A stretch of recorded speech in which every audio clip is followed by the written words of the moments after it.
Never has there been such an incredible time for so many learning opportunities for all of us. Since we've had the pandemic take place, the last 12 to 18 months have just created huge amounts of new learning opportunities and different ways of learning as well. And a lot of people have come to grips with the fact that our learning isn't just about attending a course or some sort of formal presentation, that actually the learning can have lots of different ways of taking place, whether it's reading or podcasts or any of those sorts of things. And so what we wanted to focus on as part of our 4-part series around developing yourself and your people is really that selection piece, because we've gone through the process and we've got our capability matrix, and now we're really looking at, well, what is the learning that we're actually going to, we've identified what the learning is, but how are we going to go about deciding how that learning is going to take place for everyone. So today, Kirsten and I are going to be talking to you all about that selection piece for the learning for you and your teams. When we think about selecting, this is the part that I think that we quite often fall into a tick the box type scenario. We identify there's a learning opportunity. We think, okay, which is the quickest way for us to put somebody on something? Whereas we actually need to take a step back and go, well, actually, what is the best approach for this learning, for this person and for this environment? And what's a formula that Sarah and I fully support is a formula that has 4 parts to it. The first one is most of the best type of learning. When you look at the speed to competency, you look at the engagement to learning, and that is on job coaching. Yes, it takes a bit more time from an organizational perspective or a leader's perspective to put this together. Doesn't mean the leader has to do it, but it just puts some thought in. But if you really want to increase your ROI, not burn budget unnecessarily, look at what you need and you could do on the actual job itself. Because what this does is when it's on the job, you've got relevance. 100% relevance then creates curiosity, engagement. People know that it actually applies to them. They see a value in doing that learning. The next part is that, of course, if it's on the job, you've got it in real time. You've got immediate feedback. You've got immediate corrective action. So development and that speed to capability and confidence is absolutely huge. And so that's probably the most dominant part. So we fully support, even if you need to get other people into your business to help you put together some development plans, nothing beats on-job learning. Second one that was really good to focus on, if we've got the majority of our learning and development happening on the job in a structured way, the next part is around social learning within your business. And this is being really deliberate.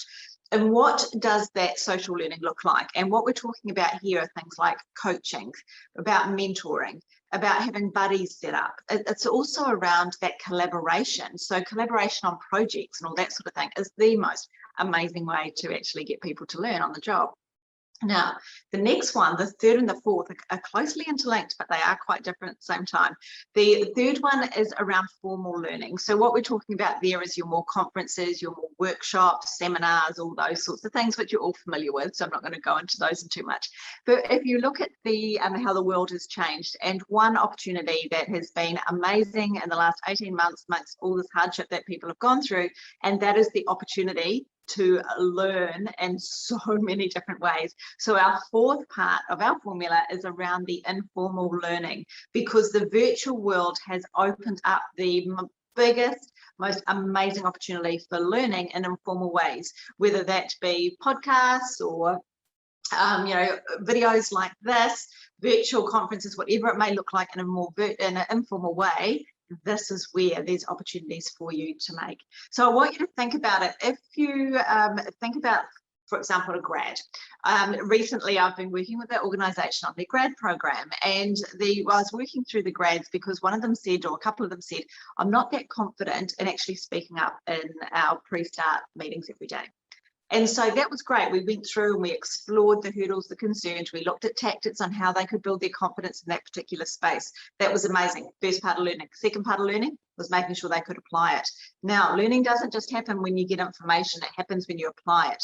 So what they needed, and where on-job learning is just a pivotal point that is so often the part that's missed out, is their leader needs to work with them to create opportunities at work to be able to apply that new knowledge, because that's when the rubber hits the road. That's when learning takes place. So what I'd really encourage you to do is look at those 4 areas. Make sure you've got on-job learning first and foremost, then backing that up with social learning, coaching, mentoring, collaborative projects, that sort of thing, making sure you've got some formal learning in there, and then of course your more informal learning in the virtual sense as well.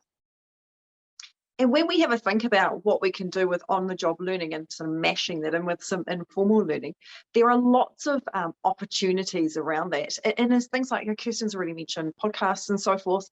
But we also forget that the good old reading, case studies and research, they're actually quite critical parts of learning. So if somebody's working on a project or they've been assigned something that's a little bit outside of what they would ordinarily do, giving them the space and the time to go and do that research and do the reading that sits around the work that needs to be required to be completed.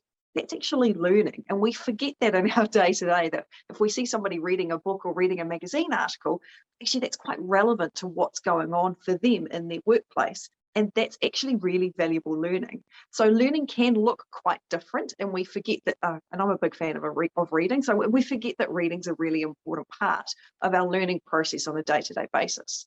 And so other in sort of informal and on-the-job types of learning we can think of that sit around, we all have meetings. They're kind of a norm for most of us. But actually, when you're leading a team, you've got a really great opportunity to build in learning as a normal part of how your meetings take place. And it could be that you do this every month or maybe every fortnight.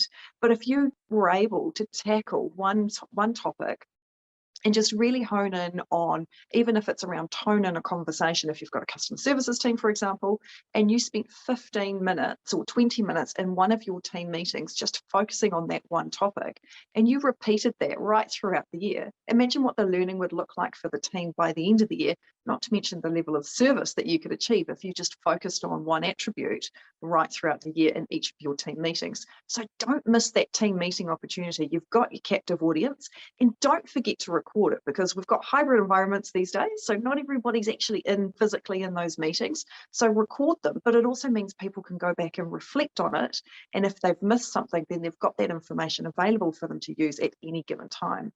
Another favorite of mine is the lunch and learns, and this is where you've got someone who might be a subject matter expert, or actually just anybody in any role that's really passionate about one particular thing. And you can invite absolutely anybody in your business to these lunch and learns. It's really informal and casual. Again, it's on the job and mashing up that informal piece, but you actually just get them to share one or two, or pull out one or two objectives they'd like to share with everyone, and just get them to talk about it and explain what they do and why they do it. And I think this is incredibly relevant, particularly for senior people in businesses. I was recently working with an organization, and I was doing an induction review with them. And the feedback from the new people was that they loved the access to the senior managers and learning about what they do and how they go about it, but they wanted more. And a lunch and learn would be an absolutely brilliant opportunity for them to be able to share more about what they do and how they go about it. And so our on-the-job and informal learning can be pulled together, and we can have lots of collaboration. It can be done in some quite creative ways. So my challenge for you is to look at what does your informal learning and on-the-job learning look like, and where are there some opportunities to do things a little bit differently, either perhaps within your team meetings, or even stealing that idea of those lunch and learns and actually implementing them across your business. We really hope you've enjoyed our second part of our series, which is all around optimal growth. And this episode was all about making sure that we actually go through and we select the right type of learning for the environment and for the person and for the learning, and making sure that predominantly our learning in a deliberate way has been structured around on-job learning, and then to complement that, we have both social learning, more formal learning, and informal learning. We really hope you've enjoyed this episode. Next episode, we focus on the actual learning event and how do we actually optimize and capitalize on that learning rather than it being tick the box. We look forward to seeing you in our next episode.